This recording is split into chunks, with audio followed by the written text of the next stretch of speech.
नमस्कार दोस्तों। कल मैंने आपको वेदांत सार के बारे में कुछ जानकारी दी थी। कल बात हुई थी वेदांत सार का मंगलाचरण। वेदांत सार कहाँ से लिया गया है, ये कैसा ग्रंथ है, इस पे बात हुई थी। कोई बात नहीं करेंगे। बात आती है कि वेदांत सार में दो चीज़ें बहुत दिक्कत करती हैं, एक अनुबंध चतुष्टय, एक साधन चतुष्टय। तो कई लोग इसमें कंफ्यूज हो जाते हैं कि अनुबंध चतुष्टय क्या है और साधन चतुष्टय क्या है। आज कोशिश करेंगे इसको समझने की। तो सबसे पहले जो अनुबंध चतुष्टय है, तत्र अनुबंधो नाम अधिकारी विषय संबंध प्रयोजनानि।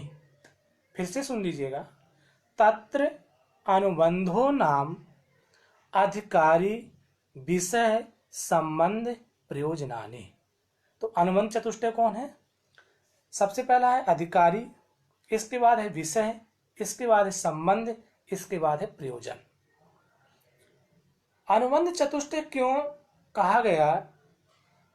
जब हम कोई शास्त्र पढ़ते हैं, कोई ग्रंथ पढ़ते हैं, तो उसका अधिकारी कौन होगा, उस ग्रंथ को पढ़ने का अधिकारी कौन होगा, और अगर अधिकारी है तो उसका विषय क्या होगा, विषय वस्तु, और अगर वो विषय हमें मिल भी जाता है तो उसका संबंध कैसे हम बैठाएं, और अगर संबंध भी मिल गया तो प्रयोजन क्या है, उद्देश्य क्या है, हम क्यों उस शास्त्र को पढ़ें।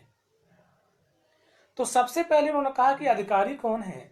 तो वेदांत सार का अधिकारी वह है जो साधन चतुष्टय संपन्न जो प्रमाता है। मैं अभी आपको दोनों चीजों को गौर से सुनिएगा। मैंने बताया अनुबंध चतुष्टय कौन, अधिकारी विषय संबंध और प्रयोजनानि, ये अनुबंध चतुष्टय है। उन्होंने कहा कि जो अनुबंध चतुष्टय में जो अधिकारी है वह अधिकारी कौन होगा।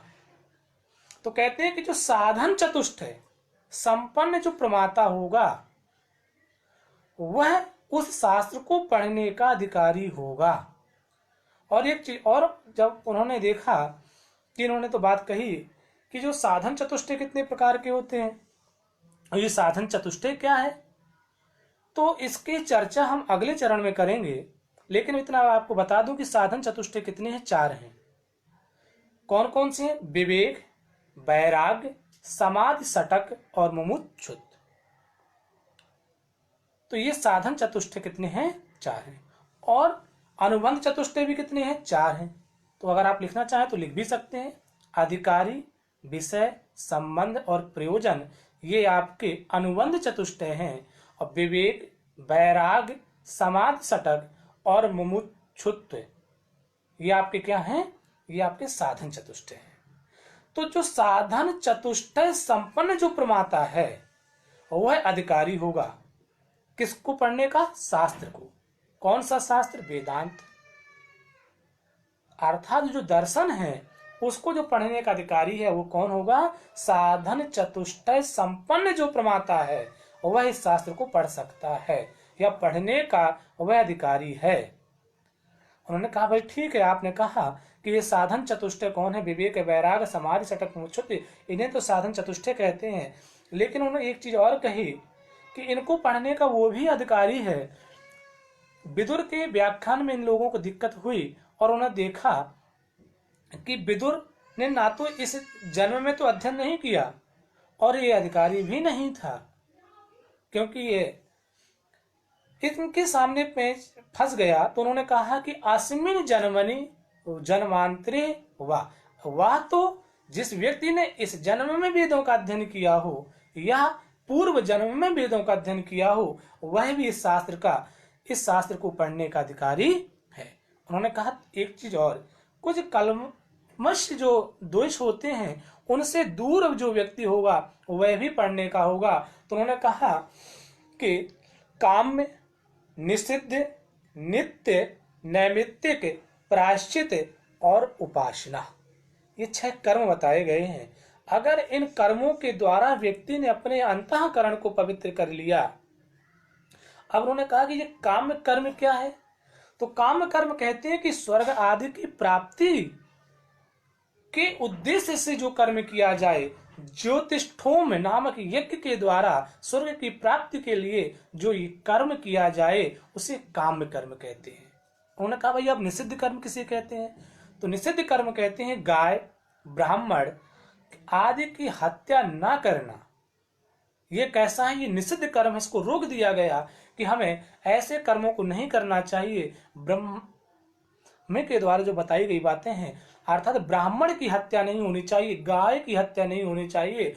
इनके कहने का तात्पर्य यह है कि श्रेष्ठ व्यक्तियों की तो इन्होंने बात रख दी, लेकिन जब श्रेष्ठ व्यक्तियों ने बताया कि इन इन चीजों को भी आप निषेध कर दीजिएगा, अगली जब कभी चर्चा होगी तो मैं महाभाष्य में बताऊंगा कि वहां पर उन्होंने कैसे रोका कि गांव के मुर्गे को नहीं खाना चाहिए। तो उन्होंने ये नहीं कहा था कि जंगल के मुर्गे को खाना चाहिए, वो आपको अगले टॉपिक में चर्चा करेंगे। उन्होंने कहा नित्य कर्म क्या है? तो उन्होंने कहा संध्या वंदना आदि ये क्या है? हमारे नित्य कर्म है। और पंच महायज्ञ आदि भी हमारे क्या है? नित्य कर्म है। इन कर्मों को हमें प्रतिदिन करना चाहिए। उन्होंने कहा कि अर्थात इन कर्मों को करने का उद्देश्य क्या है? उन्होंने कहा देखिए, कुछ लोगों ने कहा कि इनसे में फल क्या मिलेगा, ईश्वर है कि नहीं है? तो उन्होंने कहा देखिए, सबसे पहली बात तो ये है कि अगर आप इस कर्म को करते हैं, अगर ईश्वर की सत्ता है, बाद में कुछ आक्षेप लगे तो आप ईश्वर के लिए ये कार्य आप सही कर रहे हैं, अर्थात इससे फल की प्राप्ति मिलेगी। लेकिन अगर आप मानते हैं कि ईश्वर नहीं है तो भी इन कर्मों के द्वारा आपका कुछ अनिष्ट नहीं होगा। उन्होंने कहा नैमित्तिक यज्ञ क्या है? नैमित्तिक क्या है? जातिष्टि। यहाँ पर आपको फिर से बता दूं, एक है जातिष्टि और एक है ज्योतिष्टि। तो उन्होंने कहा जातिष्टि यज्ञ क्या है? तो कह रहे हैं पुत्र आदि की प्राप्ति के लिए जो किया गया कर्म है उसे जातिष्टि यज्ञ या जातिष्टि कर्म कहते हैं।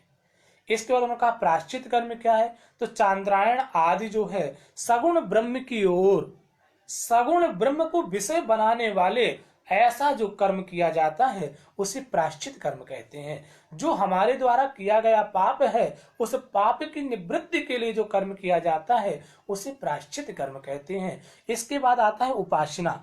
तो उपासना है ये दहिर विद्या आदि है, सांडिल्य आदि जो कर्म किया जाता है ये उपासना कर्म के अंतर्गत आते हैं।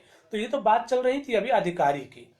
इन कर्मों के द्वारा जो अपने अंतःकरण को पवित्र कर लेता है वह इस दर्शन को, इस शास्त्र को पढ़ने का अधिकारी होता है।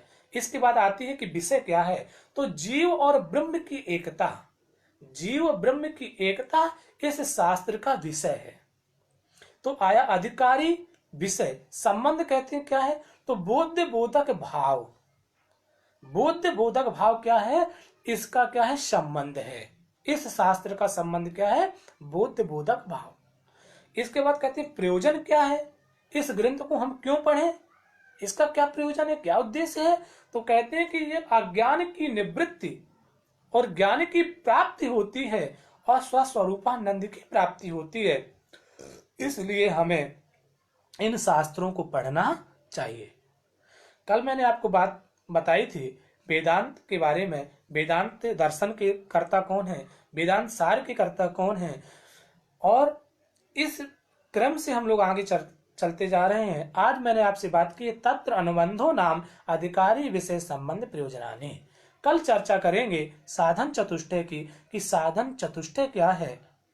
लेकिन मित्रों एक बात आपको मैं फिर बताऊंगा कि सबसे इंपोर्टेंट प्रश्न यहाँ पर यह बनता है कि अनुबंध चतुष्टय में कौन नहीं आता है?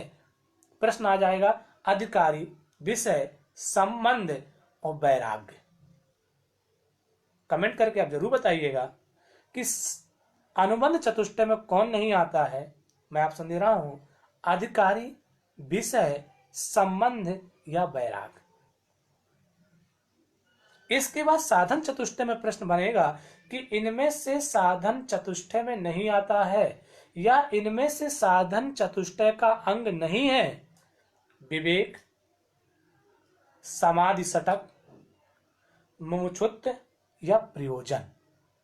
कमेंट करिएगा, जरूर आप बताइएगा। और आप लोगों को मैं धीरे धीरे 15-20 मिनट इस वेदांत सार पर नित्य चर्चा हम लोग करते रहेंगे। जय श्री राम, राधे राधे।